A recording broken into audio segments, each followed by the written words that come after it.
S26 Ultra ou Honor Magic 8 Pro? Ouais, c'est une question que tu peux te poser actuellement au vu des offres sur les téléphones. Parce que le Galaxy S26 Ultra, il vient de sortir, donc tu as des offres de précommande intéressantes si tu veux changer de téléphone. Et le Honor Magic 8 Pro, tu as toujours des offres de fou dessus pour le toucher autour des 1000 balles. Et ne t'inquiète pas, dans cette vidéo, je vais essayer de répondre à ta question et surtout t'aider à choisir quel téléphone entre les deux.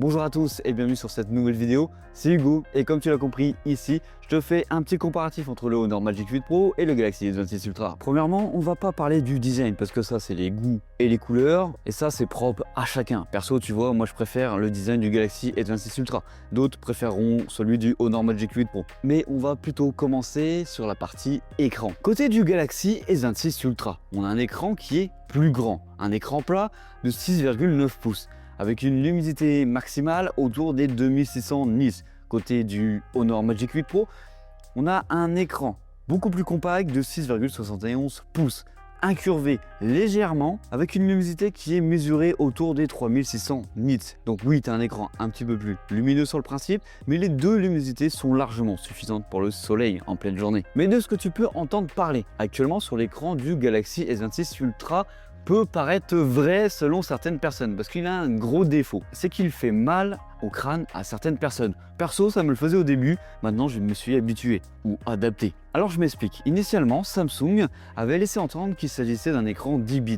En réalité, on est sur une dalle 8 bits et pour simuler les millions de couleurs supplémentaires, Samsung utilise un drammage, donc un scintillement logiciel très rapide. D'où le fait que certaines personnes aient un petit peu mal au crâne à cause de ça. De l'autre côté, on a le bon élève, le Honor Magic 8 Pro, qui lui a un véritable panneau 10 bits natif. Et pour éviter le scintillement qui donne des maux de tête par exemple, ils utilisent une fréquence de gradation extrêmement élevée, jusqu'à 4320 Hz. Il intègre également un filtre polarisant physique et un mode défocus pour reposer la vue. Et Honor là-dessus, ce sont clairement les meilleurs élèves sur le marché, que ce soit côté Apple ou côté Android. On n'a rien à leur dire clairement. Mais en contrepartie, eux Samsung, ils ont plutôt une techno de fou qui commence déjà à être copié par toute l'industrie. C'est son fameux Privacy Display. En gros, il s'agit d'un filtre de confidentialité matérielle intégré. En gros, tu peux venir cacher la visibilité de ton écran, les notifs, les applications de ton téléphone ou même tout le téléphone en global. C'est clairement pour moi un énorme point positif sur l'innovation dans les téléphones. Et en vrai, pour l'avoir testé depuis quelques jours, ça va être incorporé dans tous les téléphones, c'est obligatoire parce que c'est une dinguerie. Au niveau de la puissance, les deux téléphones ont le Snapdragon 8 Elite Gen 5 et tous deux ont 12 Go de RAM à peu près. Sauf que Samsung ici ont une puce surcadencée, le fameux Snapdragon 8 Elite Gen 5 pour Galaxy. Et il a une meilleure chambre à vapeur pour venir refroidir que le Honor. Parce que oui, il faut le dire, le Honor a tendance à chauffer un petit peu mais très légèrement. Ce qui en gros se décrit par un bridage pour éviter le pire sur le téléphone. Mais étonnamment, quand tu viens faire un Geekbench pour venir faire les scores, on a à peu près les mêmes scores sur le papier. Côté de l'autonomie, malgré que le Honor ait une plus grosse batterie, qui est de 6270 mAh contre 5000 mAh pour le S26 Ultra, je ne trouve pas que la différence soit si importante que ça. Avec les deux téléphones,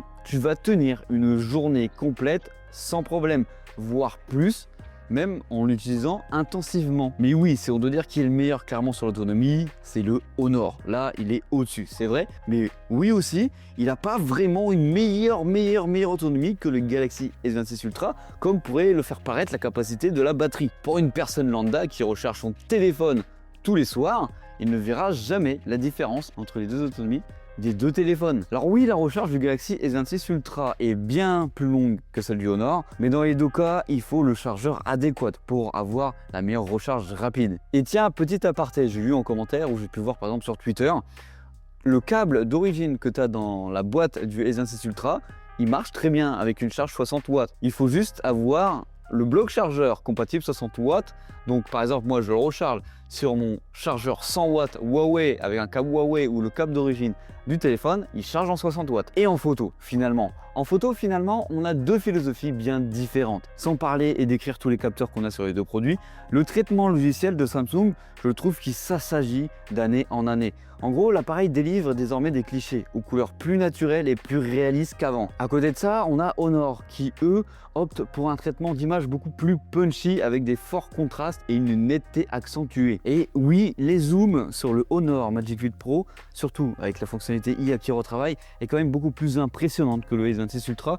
Mais clairement, le plus gros défaut du Honor Magic 8 Pro en photo, c'est que l'appareil photo n'est pas compatible, en tout cas n'est pas utilisé par les applications comme Snapchat ou encore Instagram ou encore WhatsApp. En gros, tu as une qualité bien moins importante que si tu utilisais, en tout cas si tu prenais des photos avec le vrai appareil photo. Alors que Samsung, lui, ce soit sur Snapchat, Instagram ou WhatsApp, tu as la vraie qualité de l'appareil photo à l'arrière. Bon, c'est bien bon, je t'ai déblatéré plein de choses, mais je te laisse avec une petite sélection de photos et de vidéos. Comme ça, tu te fais un petit avis duquel tu préfères.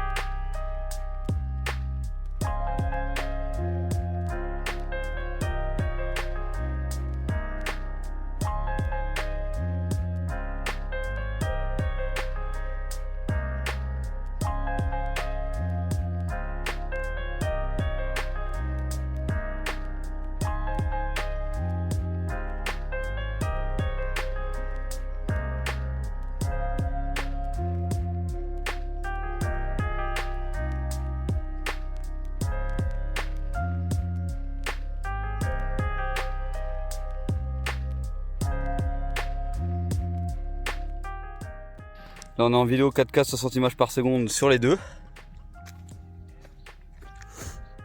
On fait un petit rapprochement sur le vélo. Là on est bien en contre-jour parce que le soleil il est là-bas. Par exemple là on va de l'autre côté sur les vignes. Bon là ils ont été un peu rasés. Par exemple on va aller là-bas en x5.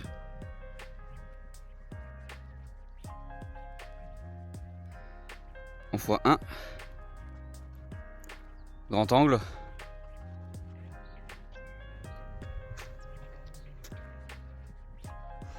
La caméra selfie, pareil, au max des deux qu'on puisse mettre, hein, de toute façon l'équivalent de chaque côté. Là je suis en face du soleil. Contre-jour. Incroyable.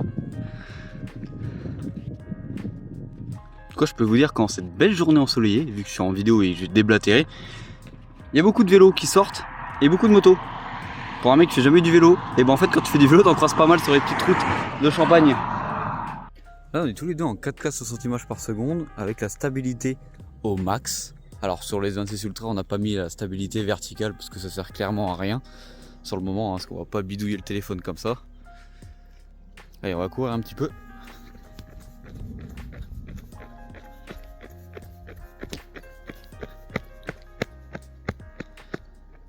On va aller de haut en bas et de gauche à droite.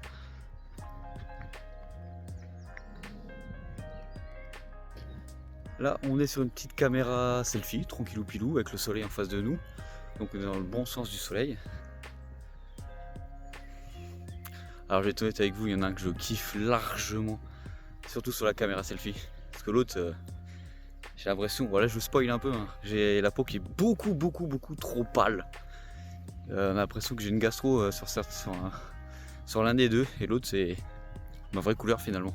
Donc voilà, on arrive sur la fin de cette vidéo. Comme d'habitude, j'espère qu'elle t'aura plu. N'hésite pas à me dire en commentaire, toi, quel téléphone tu comptes choisir ou quel téléphone tu as. Personnellement, le S25 Ultra, ça va devenir mon téléphone perso pour l'année, encore une fois cette année. Et n'hésite pas à me dire en commentaire si tu veux que je vienne soit le comparer lui ou soit se comparer lui ou les deux les comparer à un autre téléphone, en particulier le Xiaomi 17 Ultra. Ça serait cool de pouvoir les comparer entre eux surtout. Niveau photo, comme d'habitude, c'était Hugo sur la chaîne Gigatop. Allez, bisous!